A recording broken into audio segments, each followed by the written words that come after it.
growing up, my hobby was dancing. I was all into dance. Did, competitive dance and then drill team. What kind of dance? Like ballet? I did ballet. I did just about everything except for tap. I had this conversation with my mother-in-law at our last girls' weekend, and woodworking. I think woodworking is 1,000% what I'd want to do. Doing it right, obviously they want to be happy with the end product.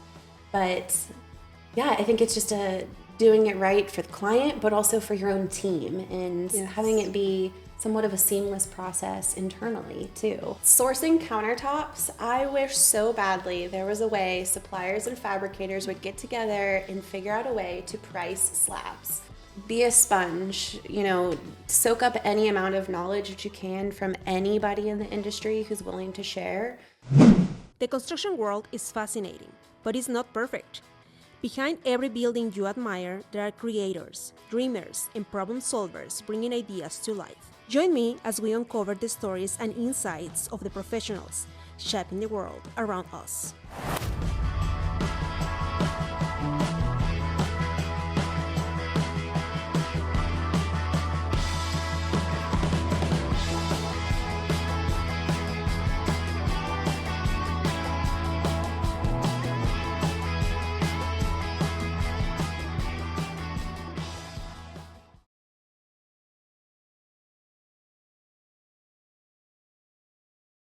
Hello everyone, welcome to Creative Blueprints. Today we have an interior designer that I'm so excited to have her here.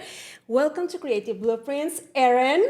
Thank you for having me, Mitzi. Yes, it's so fun. We are in one of your job sites and I'm so happy to see your final design completed. This is so much fun. I will incorporate some pictures and videos of this job site. Just the colors is just like make it like more cozy. Yes. And your last name is Doak. Mm-hmm. What is the best way to pronounce it? Doak. Doak. Like an oak tree with a D. Okay, Doak. Nice. So Erin Doak with Hello Home. Yes. All right. Awesome. So I want to start this conversation. If you can just tell us a little bit more about yourself. How many years of experience you have in the industry? You're an interior designer. You studied something else. Why interior design? I mean, there are a lot of professions in the world, but you decided for this fun profession. So just tell us a little bit more about that. Okay. Well, I went to school for interior design. Did not know that that's what I wanted to do, but kind of fell into it because I knew I wanted to do something creative. Actually went into college thinking I wanted to be a professional dancer with design or a dance background, growing up, but knew that was going to, I'd age out of that at a particular point of my life, right? Maybe not as lucrative as other careers. So I remember going to a summer class or summer school and taking intro to journalism and intro to interior design, realizing, they're both creative outlets, but I'm not a good writer. That was a learning lesson. So I very much fell into interior design almost by accident, and I really loved it. The dancing didn't work out. Nursing wasn't going to work out. I didn't love sciences, but design was something that as soon as I took that intro class, I knew that that's what I was meant to do. And I feel like the rest is history. I started out by working in a design showroom and was with a showroom that's, it was House and Earth. And, with between House and Earth and Hello Kitchen and Hello Home, I sometimes say the wrong business name still to this day, but House and Earth, I was with that showroom for almost 8 years. Oh, wow. And that was the biggest wealth of knowledge, learning all of the products and, pros and cons and product knowledge in general. Yes. It was so incredibly valuable. So when they closed their doors, I was able to go out on my own, completely unexpected, not at all what I anticipated, no business background, nothing. Yeah. But again, just kind of fell into that. And then and that was in, 2017, 2018, I acquired and took over what was previously Hello Kitchen. Okay. And after years of doing far more than just kitchen spaces, we rebranded to Hello Home, and I was realizing that was in 2018 that we acquired and took over Hello Kitchen. So we're almost 10 years in that business, and so it's been a wild, exciting ride. And your favorite space is always the kitchen, or what is your favorite Still space? probably comes back to the kitchen just because it is the heart of the home. Yes. I'm also a fellow cabinet enthusiast, and I just love the practicality and the details that go into function. I'm so much about how do you function and storage and what's going to work for your family, you know, as much as the aesthetics, right? Yeah. But I think that's what makes that part of the job so exciting, is serving clients to make their lives a little bit easier. So yeah, the I kitchen love is it. kind of where I come back to. Primary bathrooms, maybe the second. Yes, it's so Right? fun. Yeah. Right. Awesome. Also, the two most return on investment spaces that you Yeah, can yeah, get, yeah. right? Of course. Yeah. Other spaces are just nice and they can be incredible, but Right. just like those two are just like probably also my favorites. Right.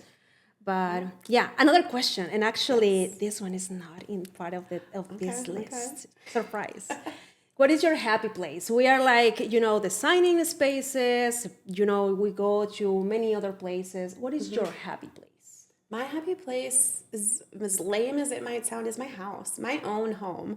And, I'm at a point in my life right now, we're living in an investment property, and it's nothing fancy, nothing luxurious, but being home in that space that I've curated for myself and my family, and then being there with my family. That's my You have happy kids? place. I do. I have one daughter.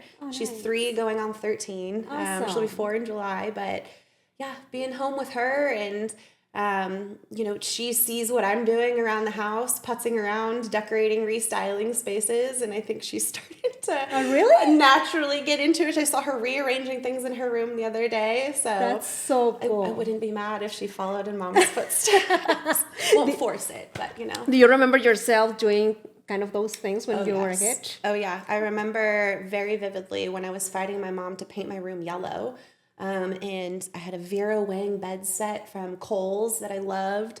And looking back, I'm like, it was the tackiest, Oh my God. pairing of colors, but I loved it. And, that's so cute. Kind of came naturally, I think. Awesome. I love that. All right. Well, and just for you to know, if you don't know this, the dynamic is that I have a pretty nice list of questions just right here. And I do have some of my favorite colors of Sherwin-Williams. So I do have many of them here that I will give to you, all of these chips.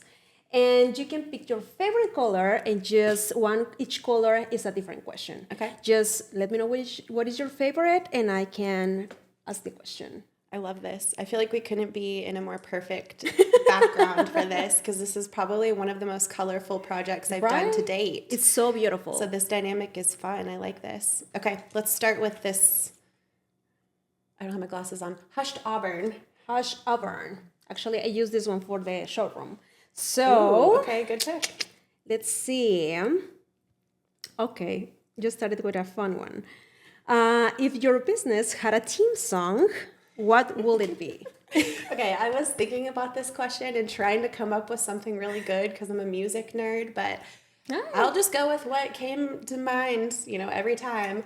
Were you a Nickelodeon kid? Oh, of Did you ever course. watch Doug? Okay, you had Rugrats socks wow. on. Of Doug, course. the theme Yeah. song. That lives in my brain all day long. That lives Really? in my brain. Wow. I barely know people that they like that cartoon because they always tell me that was like so boring. I love that. I did too. I honestly haven't watched it in probably 15-ish Yeah, I don't know how years. to find it. But Yeah. I sing the theme song all of the time. So I looked it up on YouTube and I showed my daughter. And so now her and I will. But yes, I'm Nice. constantly like just bopping around. Wow, all the time. interesting. So not that exciting of an answer, but it's the Okay. truth. All right. Well, all yours. Pick the next one. Ooh, okay. I don't think this is a true chartreuse, but we'll go with chartreuse. Okay. Give it to me so you don't have to pick it again. Okay, so I think that you're probably, okay, you can get deeper into this one. If not architecture, what will you be doing? I had this conversation with my mother-in-law at our last girls' weekend, and woodworking. I think woodworking is 1,000% what I'd want to do. Still creative, working with my hands, power tools, or just the idea of it excites me. Also makes me nervous, which I haven't pursued anything. But the craftsmanship behind things being able to incorporate design with that quality craftsmanship. My dad did woodworking as a hobby, and so I think it's inherently kind of part of me.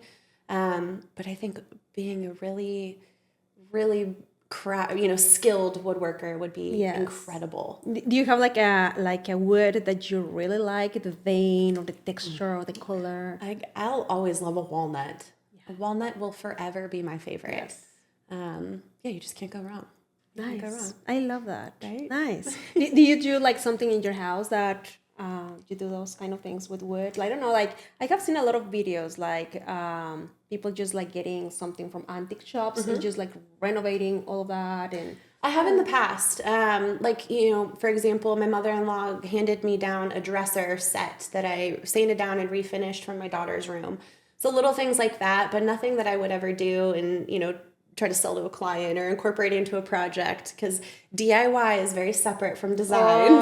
Making sure that there's no gray area there.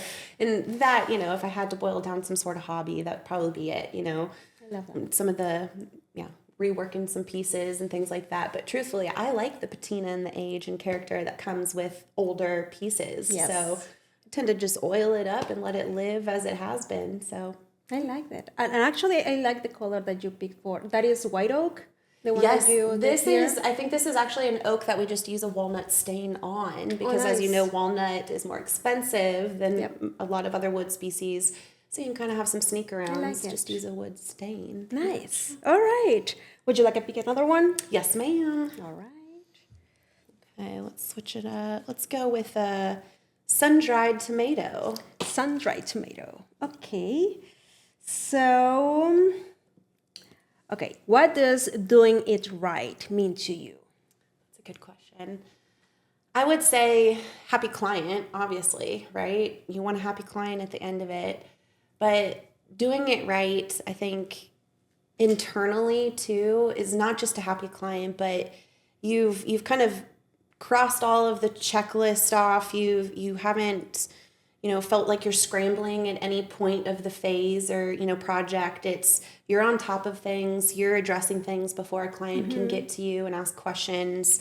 Doing it right, obviously they want to be happy with the end product, but I think it's just doing it right for the client, but also for your own team, and having it be somewhat of a seamless process internally too.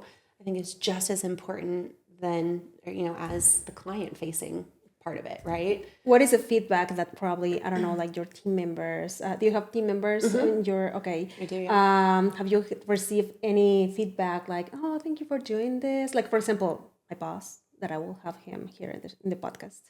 I was telling him that I have never, this will sound like kind of weird, I have never took a break during the holidays, and I felt that I really rested.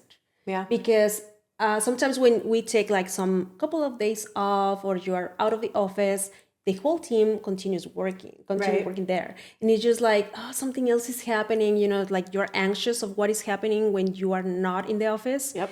And this time we took a break, like the whole team, everybody was out of the office for a couple of weeks. Yes. And that was like very like satisfying. Like I really could rest. So have you received like one of those comments? I don't know, like something that you are doing good as the leader of your team that they really appreciate? That's a good question. I would, hard to answer because we're all our own worst critics, right? Yes. And I'm always picking apart, what can we be doing better, ways to improve, things like that. And with our team, we're so tight knit. It's myself. I've got my lead designer, Joan, and then we have an intern at the moment. And we're so, tight knit. We talk nonstop all day about all the projects. So open communication and just being an open book, always available, I think would be, something positive that they would say. Yes. That and just trying to have a fun work environment where they can come to you as boss or, or a colleague, whatever it is, and be themselves. And, it's a fun, organic kind of working environment, authentic rather. Yes. Yeah. Do you guys have like a vibe that is like a very, I don't know, like chill? And that is really something that you can appreciate as a client or also as a vendor. Like they're like so relaxed and they're like always like super fun. Yes. So it's something that I'm not in part of your team, but like a collaborator, I can appreciate that. Right. Nice. Well, I like thank you. that. I like that. Yes. So let's pick another question. Okay. All yours. Okay, let's go for a blue. Rain cloud. Okay, rain cloud. Okay. Ooh. What needs to change in this industry? Okay, I know this answer as soon as I read it. I have a big list here. Yes. Sourcing countertops, I wish so badly there was a way suppliers and fabricators would get together and figure out a way to price slabs or at least ballpark them. So as the designer, you can go through, be shopping and sourcing slabs with your client and know, are we in our budget without having to do the dance around, okay, we'll send the hold slip to the fabricator and then the fabricator gets the pricing and da-da-da-da. Yeah, it's just and then we might have to go back to square one because, it may not have been in the budget. And so, understandably, everybody wants to price things differently and all suppliers have their own method and you can go and they'll have A through E. And I always say A is the affordable, E is more expensive, but then you can get C's and E's at the same price point. And so there's no rhyme or reason to it that I have an understanding of at least. So that would be the one holdup. I feel like it's the chokehold in whenever we're trying to source, and so much of what we do is starting with the slab, right? So we're designing around something that we can't even price right off the bat. That's true. Right? I mean, also it's just like kind of sketchy, right? Yes. Like the clients just stopping by these shops and they are not getting the price. Like they cannot know how much is that. It's just like they are asking and they're like, I will send the cost to the vendor and then we can talk with the fabricator and then we can get the price. It's just like, and it's just like, why? Why I cannot get the price of this and just know that it's in my budget? Exactly. We've kind of tried to figure out a way to not work around it, but make it so we're accommodating it, right? Yeah. So part of our bid sets, when we're putting our formal drawings together, we're putting countertop templates together so we can go in there knowing, okay, we know we at least need 2 slabs or however much. And, it's helpful to go off of previous pricing to get an idea so you can start getting your clients familiar with price ranges. But, I don't know why one slab is a select version over the other when they look identical to the naked eye, right? Yeah. So I would say that that's probably the biggest frustration, the thing that should change in the industry. Yes. One of them, maybe. Yeah. What Just a can be another suggestion. one? What do you think? I hadn't thought beyond that one because clearly I have some disdain. Okay. The slabs, just take a slab. note. I mean, Yes. it's just sketchy because I'm only designing kitchens, so the slab is something that is just like needed. Right. And there are a lot of clients that are going in there, but they cannot give me the price, and I'm like, yes, that is how it works. Right. And I don't know why. Exactly. Yes. Exactly. Anyway, so all yours. All right. Pick this one blindly now. You don't know the questions. And I go with gray. Timeless taupe. Okay. So what clients do you say no to now or that you will have said yes to before? That's a good one. I have in the past been a yes person. It's taken a lot for me to learn how to say no, but once you do it once, it makes it a little bit easier. And then, you think about those red flag clients and those experiences you have had and had to live through. And then it makes it a lot easier to say no. Yeah. But ultimately, part of our onboarding process is I require them to give me some sort of inspiration, share a Pinterest board, show me what your style is. Yeah. And although I don't necessarily have a defined style that has to fit within my portfolio, I can tell right off the bat if it's going to be something that I'm going to clash with or if I'm going to immediately vibe with. So knowing their overall aesthetic and design direction, I think is a major thing. If it's nothing that excites me, I'm not going to have fun doing it. Yes. And if I'm not going to enjoy it, I'm not going to give them what they deserve and the value out of that service, right? So those people where you just don't style and aesthetics don't necessarily align. And then part of our onboarding process is a complimentary discovery call where they have to fill out a questionnaire, including giving me that inspiration. And we start through the hard conversations of timeline and budget right off the bat. And if those things are not aligned and the expectations are just wildly off, they want it done next week for X amount of dollars, that's just, it's not going to work. You have to remind them that HGTV is not real life. And, this takes months and, intentional. Everything we do is so intentional that it should not be rushed. Do you remember any experience as a designer that you took a project that you were just like doubting that I will take it or not? Yeah. Maybe I have to say no. And yes, there was one. A client had moved here from the West Coast and had a beautiful house. So as soon as I knew the neighborhood and I saw the house, I was hooked because I loved what she was working with. But I should have taken the red flag when she walked me in and said, I hate oak floors and I hate limestone. I want to get rid of all of it. And I was like, oh, well, why'd you buy this house? Because it was so heavily, included in the home. Those were just two red flags. But those are two authentic Texas native materials that I would have loved to play up instead of try to, do away with. And then fast forward a couple weeks into it, and we were spiraling over a white subway tile after presenting about 50 of them. So oh my that was one that I had to politely step away from. So that was a learning lesson for sure. Of course it was. Oh my gosh. Yes. All of those changes. All right. That was nice. I mean, we need to take care of what we say yes and what we say no. Yep. All right. Probably next one. Okay. All yours. I like this concept. This is fun. Okay, let's go with Bosque pear. Is that how you say that? Bosque pear. Okay. What was your favorite hobby growing up? That is fun. Yes. I would love to know more about that one. Growing up, my hobby was dancing. I was all into dance. Did, competitive dance and then drill team. What kind of dance? Like ballet? I did ballet. I did just about everything except for tap. And then I was really involved with drill team through school. So it was, starting 7th grade all the way to senior year. I was an officer and did all the things. So that consumed a lot of my time growing up. And then aside from that, growing up, it was music and concerts and burning CDs on Napster and all of that type of thing. So like music and dance were such a heavy influence growing up. I was certain it would, trickle its way into my career, but ultimately it just kind of deviated into a different creative outlet. Do you continue dancing? Oh, I wish. I should. I really should. I should find a local studio just for that outlet.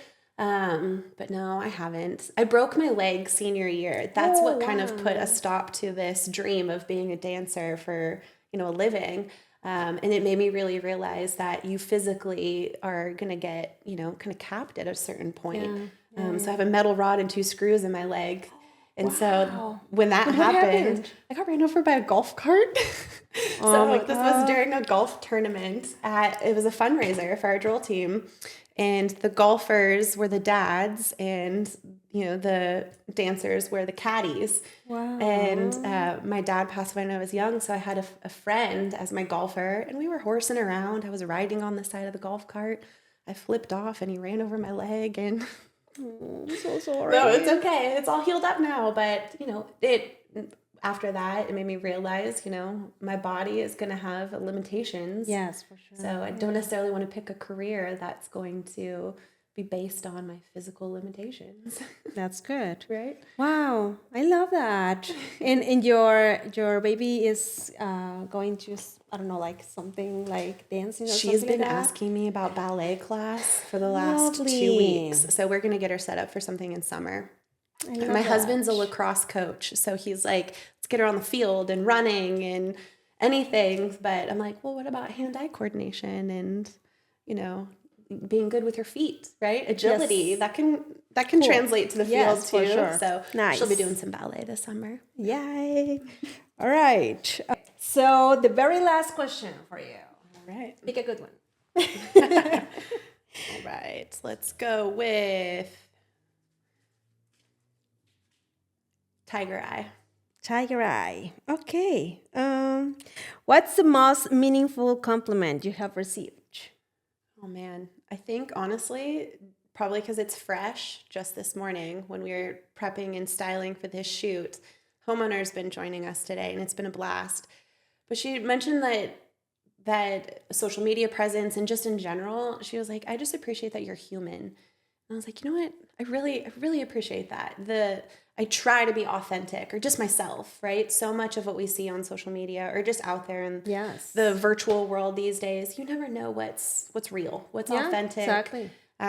So very much of what little effort I feel like I do put towards social media when I have time, Yeah. I try to be really intentional in making sure that I'm just me, which has taken some, getting over myself and my own fears and all of that. But, experiences like this help. Yes. And, just being human, being approachable, being relatable. Maybe kind of piggybacking on a previous question of, something that could change in the industry. So much of interior design is associated with luxury. And I'm not a very luxurious person, at least not in this phase of my life. I'm so practical and, Functional. exactly, Yeah. functional. Yes. That, those are the things that are priorities to me.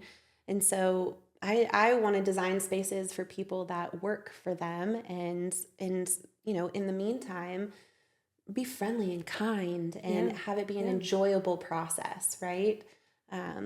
So yeah, being human. I was like, I didn't know that would. Yeah, I mean, one of the goals of this podcast, I mean, everything started because my curiosity that I wanted to know more about who is behind the properties, because at the end, as you said, everything is perfect. I mean, you see just the project completed and you don't know what happened Exactly behind. So I wanted to know, like, what is the process? Where are you getting your inspiration? What is happening in the back? I mean, how your day looks like. Right. And because it's not perfect. I mean, design is everything but perfect. Exactly. So, I mean, you can see in all the design accounts that just like amazing spaces, just that they look flawless and they are not. I mean, everything that happened to get into that is just like a mess. Right. And that is where the knowledge is coming from. Yes. So, I'm so happy that you shared that way on Instagram, on social media. You're doing great. Thank you. I can't quite keep up with your expertise and what you're posting, but maybe one day. You are in the podcast now. One thing at a time. All right.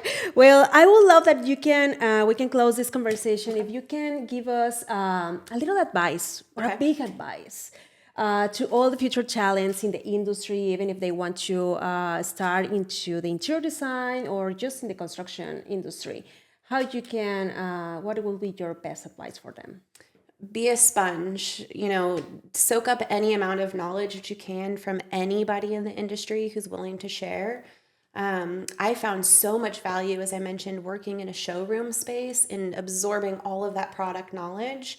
The second you can start, sharing all that product knowledge to a client when you're talking about how you cook in the space and how you use it in the maintenance and durability, you just see their eyes light up like, you know what you're talking about. And so that is such valuable information. And in hindsight, I'm so thankful for my years in the showroom space because it made me that much more confident stepping out on my own and knowing I can do this. I've been doing it. I know the products and whatnot. And so don't discredit the showrooms and the vendors. And if you want to work for a designer, you can gain experience by working for people that are, tied to the designers, the vendors, the builders, different showrooms. And then kind of work your way into working with a designer specifically. Internships are great, but, you have to have experience for a lot of positions these days.